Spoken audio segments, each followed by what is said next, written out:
Hello, this is Tom Davis. I'm Global Sector Lead for Health and Nutrition for World Vision International, and I'll be talking to you today about caregiver mental health, a time to integrate. So we have plenty of evidence now that depression is a major unaddressed problem in most lower and middle income countries, including Ethiopia. We know that depression is not just a problem in industrialized countries. The prevalence of maternal depression is between about 15% and 57%, depending on the country studied, and that more than 264 million people are affected with depression, but only about 75 to 80% of people in lower and middle income countries receive treatment for mental health disorders. Women suffer twice as much depression as men, with mothers at an even greater risk. And it's important to note that men sometimes express depression as anger. Maternal depression in the perinatal period is linked to a wide range of adverse child outcomes, including compromised physical and cognitive development, behavioral difficulties, and increased risk for later common mental disorders in children. We also know that postnatal depression has a significant negative impact on behaviors such as breastfeeding and on child development, such as delayed psychosocial development and behavior. But depression doesn't just affect behavior.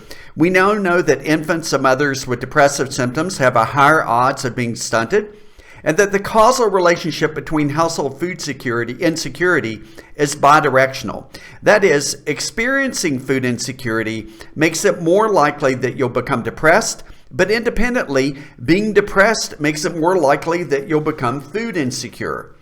And other studies show compromised parenting behaviors are also linked with depression. Just understanding the suffering that goes on with depression and anxiety should be enough reason that we should want to intervene. But we now have multiple studies showing this linkage between maternal depression and growth of the child. For example, we know that maternal depression in the perinatal and postnatal periods predicts poor growth and a higher risk of diarrhea in infants, and that there are strong associations between depression and high rates of preterm birth, low birth weight, and restricted fetal growth.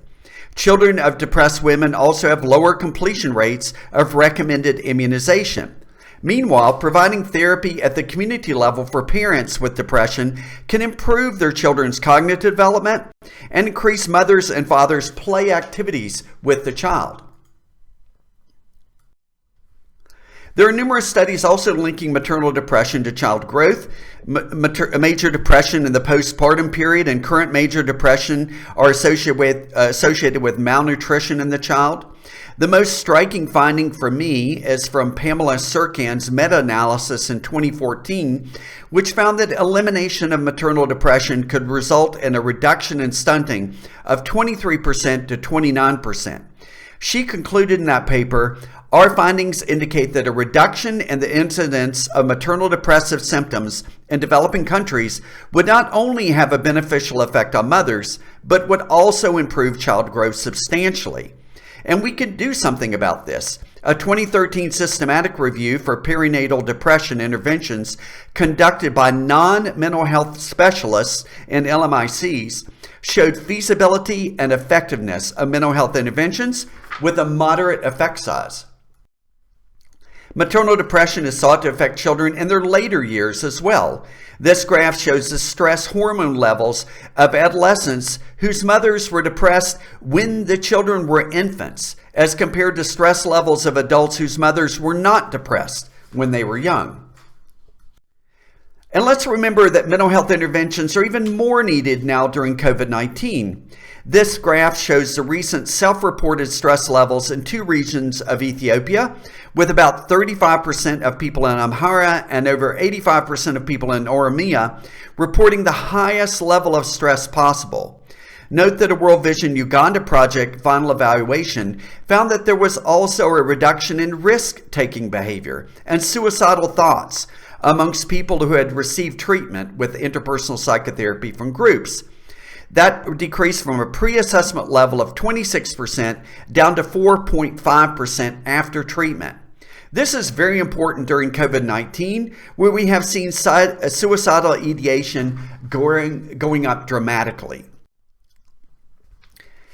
Poor mental health can be deadly. There are over 800,000 suicides every year and a lot more people who attempt suicide.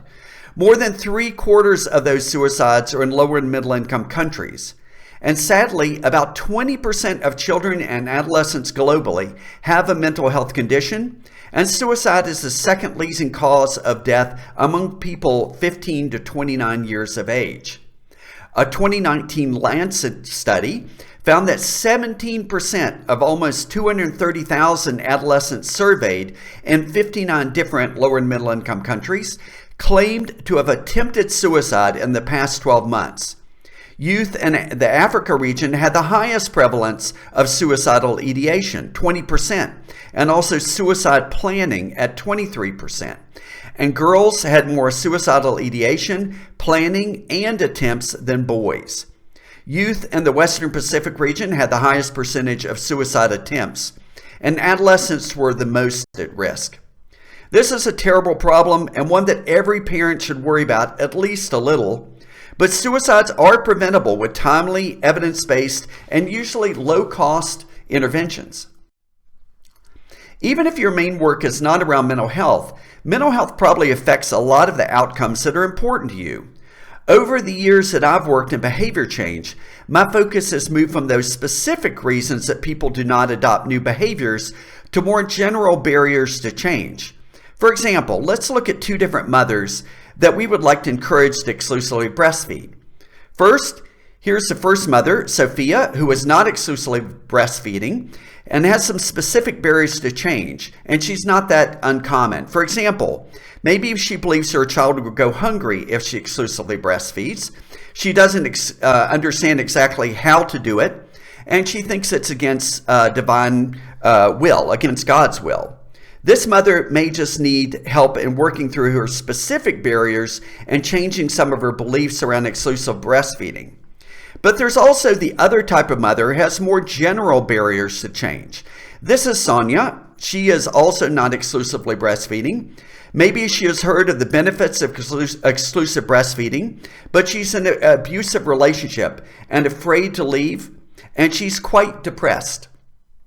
She's riddled with anxiety, in part because she has 5 children to raise and the fact that her husband is alcoholic and beats her. She has little energy for making any sort of change in her life and believes her child's growth is a matter of luck. She doesn't want to rock the boat with her husband, change anything that could cause conflict. And being depressed, she can't stand to hear her child cry and would do almost anything to make it stop, including giving the child food when he's only 2 months old.